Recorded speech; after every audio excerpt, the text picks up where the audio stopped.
Hey, it's Chris. By now, I think we all know that the Apple Watch Ultra has an exclusive watch face that has a night mode that can be activated by turning the digital crown. But in this video, I want to talk about some Apple Watch Ultra specific tips that you might not have run into before. Whereas you probably already realized the Apple Watch Ultra lets you program its exclusive action button to run a shortcut, what are some ideas for the best shortcuts that you can actually set? Well, I like having the shortcut button open a specific playlist. You can see I've got it set to shortcut play playlist, and once I tap that, I can save myself a little time accessing some of my favorite music. But the best shortcut idea I've come across by far for the action button is to set one shortcut that runs a different action based on the time of day, which effectively is gonna give you multiple shortcuts in one. And that is pretty ultra. Now here's the thing, the Apple Watch Ultra starts at $799. That's $300 more than the Series 8. So I'd hate to have somebody go out and spend almost twice the price only to end up using the Apple Watch Ultra just like any regular Apple Watch. So basically the mission today is to help you get your money's worth. And one of the best ways to do that obviously is to buy the right band. Now the Apple Watch Ultra has a titanium casing, but Apple itself doesn't offer a matching titanium band. Their metal option is just stainless steel. Luckily though, Sandmark did make a titanium edition Apple Watch band, which is made from grade 2 titanium, so it's super durable, just like your Ultra. You can actually pre-order it right now, but the Sandmark team is gonna send one my way so I can do a review, so make sure you're subbed if you wanna check that out. Nomad also has an ultra orange limited edition color of their rugged band available, which does have a nice unique look to it, which should be nice and rugged and comfortable since it's made out of fluoroelastomer, but it also has some molded stainless steel hardware as well. And then there's Apple's official selection of Apple Watch Ultra bands. My advice, stay away from the trail loop. It's fine, it's a little bit tricky to guess the size if you don't go into an Apple store and actually try it on,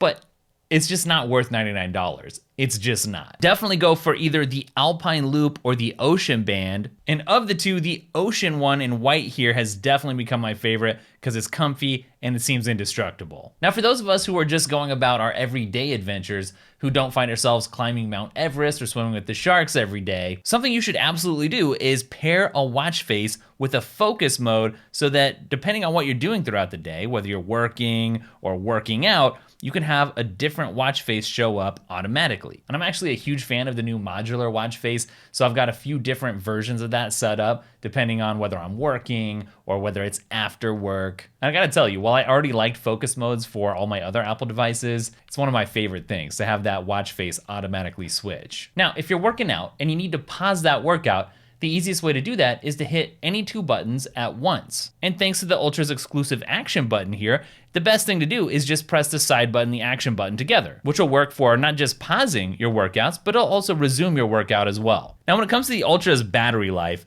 you gotta love it. You can get up to 36 hours of battery life with the Ultra, which absolutely blows away the other Apple Watch models. But something you should know is that if you don't bring your iPhone with you, and in that case, you're not using your iPhone's internet connection, you gotta rely on your own LTE, you're gonna end up blowing through your battery life way quicker. So depending on what you're using your Apple Watch for, you might wanna be kind of conscious of whether or not you're bringing your iPhone with you. Of course, one of the great benefits of this is that you don't always have to bring your iPhone with you, which we're gonna talk about at the very end of this video. But if you really wanna make sure you're treating your battery right, you should go into your battery settings and hit battery health and scroll down just a little bit to where you see optimized charge limit. If you want the battery in your Ultra to last for as long as possible, then you wanna turn this on so that it never charges past 80%, so it doesn't do a full charge until you need it to. If you have an electric car, you probably do the same thing there to prolong the battery life in your electric vehicle because batteries have a lifespan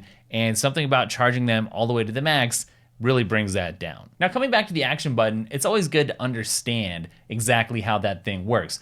Now obviously it's directly opposite from another button on the Apple Watch, which means it can be easy to accidentally press them both or hit the wrong button. What you should know though is that if you do end up hitting both of those buttons at the same time, the action button is gonna override and will actually take precedence. So you'll notice I've got it set for workout, and if I hit both, you can see the animation on either side, but the action button does activate the workout. But the other thing you can do is just use one finger to push the button because the thing's strapped to your wrist. You really don't need both fingers to make it happen. Obviously, one of the great benefits here is that you do have a larger screen, a larger display, and the Apple Watch Ultra does put that to work. So for instance, because you do have more screen real estate, that means that you can see up to 6 metrics at once on your Apple Watch, which is the first time that's been possible. But what's cool is you can add in a second metric screen, so you can actually have a total of 12 metrics in front of your eyes at any given time. So I have to mention that you might want to get the WatchTube app, which is going to let you watch YouTube videos on your wrist. Now, I've talked about it before.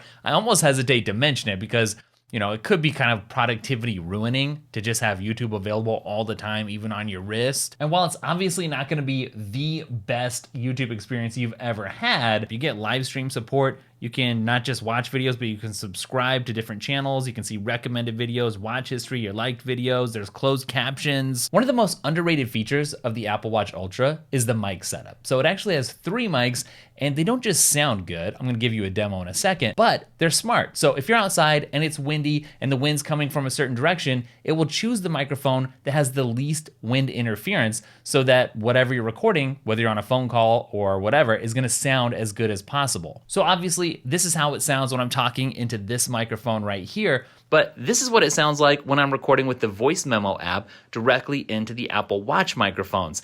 Now, I'm just gonna tell you, as you listen to this demo, that you should check out the Daily Tech podcast and newsletter. Both of them come out on Fridays. You'll come away with a bunch of recommendations for both apps and accessories and all kinds of stuff. We'll talk about life in the Apple ecosystem as well. So yeah, as you can tell, these are pretty high quality mics. If you need to record a podcast or something while you're on the go and you don't want to bring all your stuff, you could get away with this, I think. One thing I know runners are really going to appreciate, because this is something that people complained about before, is that the Ultra features a precision start mode to lock in your GPS data before a run, which will end up giving you more accurate maps. Now, I'm not sure how often you end up swiping up and digging into some of the different options and buttons down here, but one of the best is obviously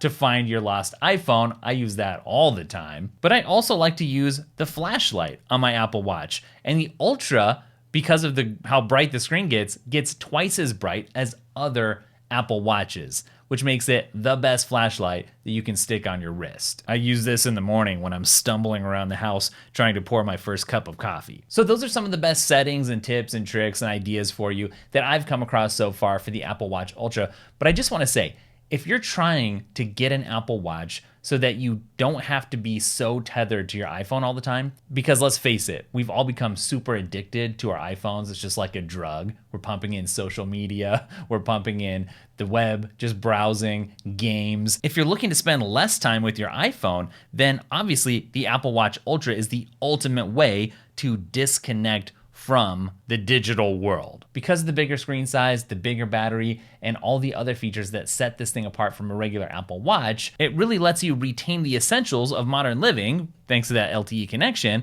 phone calls, messaging, music, audiobooks, podcasts, alerts, while leaving behind the digital crack. I know that's one of the reasons why I was even interested in this thing in the first place, was so that I could go off the grid, so to speak, on a different sort of adventure in my own house. Put the iPhone out of sight for a while and still feel like I'm not missing out on anything, but actually do some real life living in the meantime. Honestly, one of the best ways I can get the most out of this is to use it as a digital detox device, because it's sort of the luxury Apple Watch that gives you the Ultra smartwatch experience, which is necessarily a lesser sort of digital experience than what you get on an iPhone. All right, so that's it for this video. Hopefully you found some good tips for yourself. Don't forget to check out the podcast and the newsletter. You can check those up down below. I'll link up all the different bands and stuff that I mentioned down there as well in the description, and I'll catch you in the next video.